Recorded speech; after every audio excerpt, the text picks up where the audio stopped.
Zadipatti express YouTube चॅनलवर तुमचं सर्वांचं स्वागत आहे. हो तुमचीच तर सून आहे, माझी कुठे सून आहे? आणि तसंही सासू म्हणजे शिंगाने आपल्या सुनेला ठेचण्यात गेल्याने मारकुंडी गायच असते. पण काय हो, जेवढं कौतुक त्या सुनेचं करता त्याच्यात थोडेसे तरी गोडवे माझ्या पोराचे गायलात का? त्याचे गोडवे गायला काय पराक्रम केले त्यांनी? मग तुमच्या सुनेने कोणता पराक्रम केलाय? पराक्रमच करत आली ती, पराक्रमच करत आली की आजपर्यंत तुझ्या सगळ्या डट्टापट्टा करून बसत नाही. ती या घरात आली तेव्हापासून घरातली सगळी कामं सांभाळते. अच्छा, ती घरातली सगळी कामं सांभाळते आणि मी धट्टापट्टा करून नुसती बसते, हे काही कामाला हात लावत नाही असं म्हणायचंय तुम्हाला? कशाला म्हणायला पाहिजे? कशाला म्हणायला पाहिजे? रोज बघतोय मी कोण काम करतो आणि कोण आराम.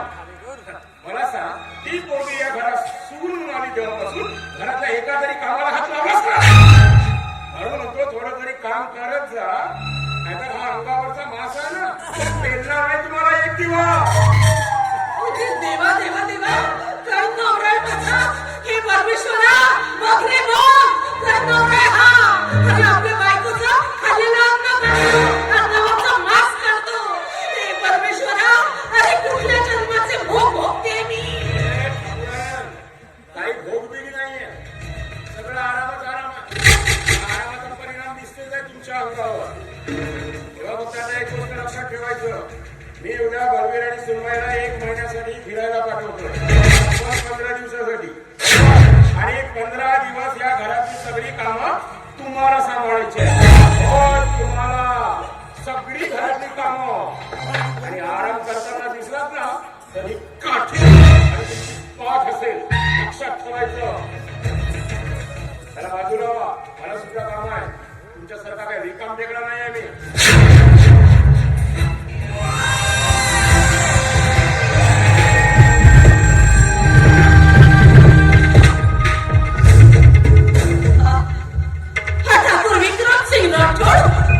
मला काय आपली मोलकरीण समजून ठेवलंय? या 1.5 दमडीच्या पोरीला फिरायला पाठवेल आणि 15 दिवस घरातली कामं मी करायची. मी या मेंढा ठाकूर. आणि काय म्हटलं तू ठाकूर? या बलबीरला आणि त्याच्या या बायकोला 15 दिवस हनीमून साठी पाठवणार आहे. जोपर्यंत ही मेनका देवी जिवंत आहे ना, तोपर्यंत माझ्या इच्छेशिवाय या घरात कुठलं पानही हलणार नाही. म्हणे हनीमूनला पाठवणार आहे. आणि यांचा हनीमून कसा कॅन्सल करायचा ना, याचा सगळा प्लॅन केला पाहिजे.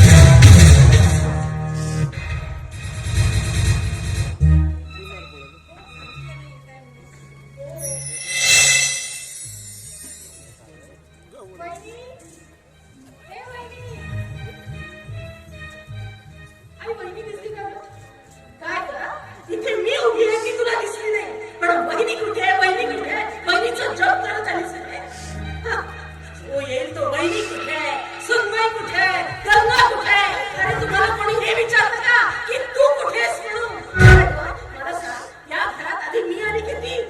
मग तुला काय झालं? तू काय इतकी चिडतेस? बहिणी दिसत नाही म्हणून बोलली. दिसत नाही म्हणजे काही मिस्टर इंडिया नाही झाली ती, असं आपल्या खोलीत पडलेली. आणि तसंही आराम करण्याशिवाय मॅडम करतात तरी काय? पळून नाही गेली ती, असेल आपल्या खोलीत पडलेली. जाऊन बघ तिला. तुला तुझ्या गळ्यात एखादा दगड बांधीन आणि सरळ एखाद्या विहिरीत ढकलून देईन, ते सुद्धा तुझ्या पोटातल्या बाळास सकट.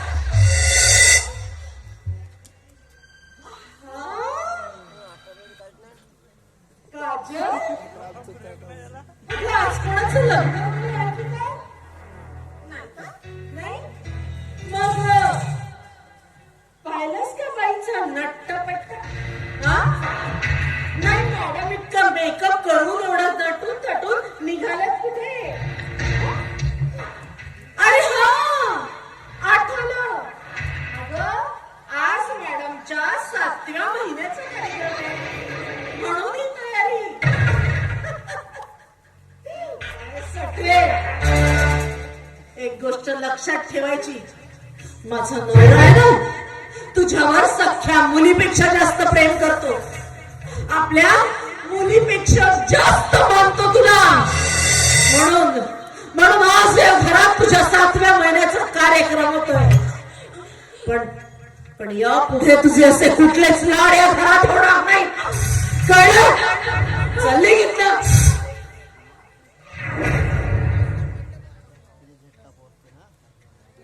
अरे दैया, तुझ्याशी इतकं बोलते, इतक्या शिव्या देते, तरी बघ ना, नंदी वेळासारखी मान खाली घालून इथेच उभी आहे.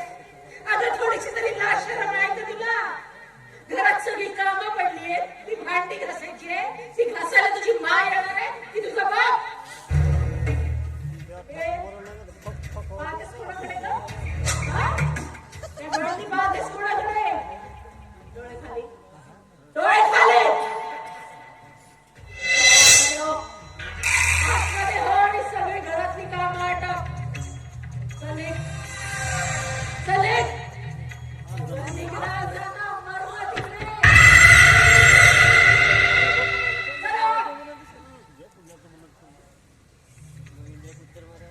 तू काय बघतेस माझ्याकडे अशी? बघत नाही, आजीला घराच्या बाहेर काढायचं होतं, तिला आठवण बोलली. काय करू काय करू? तुम्हीच तिला वहिनी वहिनी करून डोक्यावर बसवून ठेवली आहे ना. आता बोला. अगं पण याला कारणीभूत तूच आहेस ना. मग तो बलवीर आमचा सावत्र भाऊ आहे, केव्हा सांगितलं? काल परवा झाला ना तो या संपत्तीचा फुकटचा वाटेकरी. मग मी काय करू? तुझ्या बापाने शब्द अडकून ठेवलं होतं ना मला, नाईलाज होता माझा. आता काही करणार आहेस की असंच? करावंच लागणार आहे, पण काय करू? तुझा बाप नाही मरेल ना. माझ्या बापाला कुशाला फोन म्हणतेस? तुझ्या कपाळावरचं कुंकू मिटलं. मिटू दे एकदाच मिटलं तर. पाहिलंच तर कशी आपल्या हुकमाचे दासी करून ठेवले मला. आता तुझ्याने काहीच होणार नाही.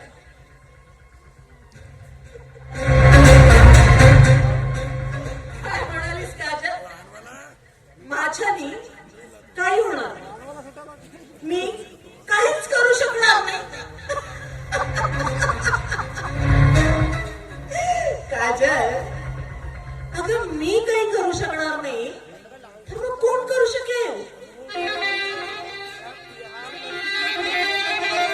अगं जे काही करायचंय ना ते मेंढकालाच करावं लागेल. आणि काय असतं ना बेटा, जेव्हा छोटी छोटी अशी तुरळक भांडणं असतात ना, त्याच्यासाठी असं भांडून ओरडून करून चालतो, त्रागा केलेला चालतो. पण जेव्हा आयुष्यात एखादं मोठं युद्ध जिंकायचं असतं ना, तेव्हा असं आताताईपणा करून चालत नाही बेटा. तेव्हा डोकं अगदी शांत ठेवायचं, अगदी थंड डोक्याने प्लॅनिंग करायचं असतं. तेव्हा कुठे आपल्याला हवं असलेलं आपण साध्य करू शकतो. कळलं? अच्छा, तुला म्हणायचं होतं की मी आता काय करणार? तुला जाणून घ्यायचंय माझा प्लॅन? ऐकायचंय? मी काय अगं तुझ्यासारख्या नीच आणि नालायक मला बायको म्हणाला लाज वाटते मला. आता शेवटचं एक काम. चाव्या कुठे? तिजोरीच्या चाव्या कुठे आहेत माझ्याकडे दे.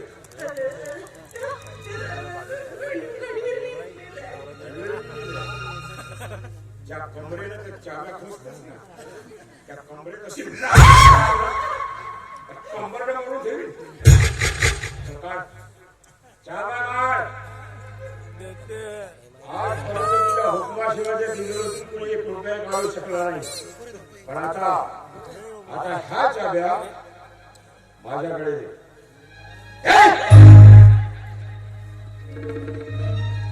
आता ह्या चाव्यानी या घराच्या खऱ्या मालकीकडे गेला. तिला तिचा सगळा अधिकार मी स्वतःच्या हाताने तिला देणार.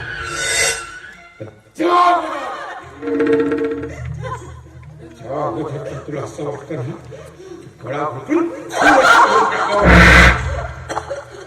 कारण मी पण त्या अगोदर मला एक मोठं काम करायचं. आज पहिल्यांदा विक्रमसिंग राठोड फसला. मी माझ्या सुरगाला नाही देऊ शकलो. तिचा दोष नसताना सुद्धा मी तिला घराच्या बाहेर काढलं. नाही सुरगाई, मला माफ करा.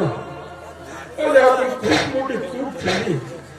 पण आज मी तुम्हाला माफी मागू. मी तुम्हाला परत वाढत आले सुनेचा दर्जा देईल. होय सुरगाई, सुरगाई मी येतो. सुरगाई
नाही ठाकूर नाही.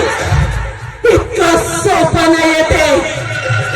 आज तुला कळलं असेल की मेनका म्हणजे काय चीज येते. अरे एक गोष्ट लक्षात ठेव ठाकूर, जो कोणी माझ्या आणि माझ्या मुलांच्या सुखाच्या आड येईल ना, त्याला तिथेच संपवून टाकेन मी. तो माझा स्वतःचा नवरा असेना. पुसले मी माझ्या कपाळावरचं कुंकू आपल्या हाताने पुसले. आणि आज तुझी ती अवस्था केली आहे ना की तुझ्या तोंडात सुद्धा कोणी पाणी टाकायला होत नाही. लक्षात ठेव ठाकूर, ही मेनका देवी आहे, मेनका देवी.